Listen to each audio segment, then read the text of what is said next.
والصلاة والسلام على أشرف المرسلين وعلى آله وصحبه وسلم. أما بعد. Respected teachers and my dear friends, I am happy to join with you. On this auspicious occasion, I want to share some words in front of you about the topic is generosity. Generosity is an admirable quality. First of all, I praise Almighty Allah. Alhamdulillah, my dear brothers, I am sure that generosity is an admirable quality. I invite your attention to Medina, how you can see Prophet Muhammad sallallahu alaihi wasallam with his followers. He explained about the value of giving for Islam. His sermon engagement many activities. His sermon activities. The history is two personalities. Abu Bakr, Umar. Both of them were busy as they have.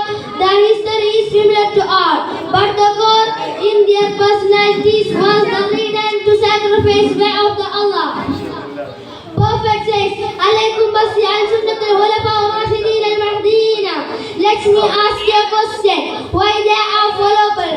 I have thought a lot. At last I got answer. It is owing to their complete devotion to Allah.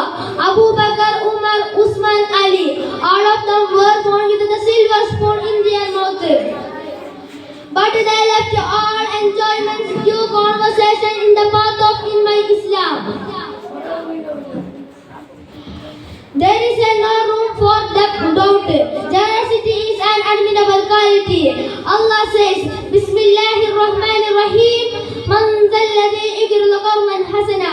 If you give something your friends or your relative or anyone else, just give in the name of Allah. Don't forget say Bismillah. If Allah receives your need, give something your reward. Just put your hope in Allah. This is the responsibility of a believer. Around people do nothing in front of Allah. My dear audience, as all students or teachers are obliged with the generous provided in the future in almost schools, colleges and institutions. Either Allah where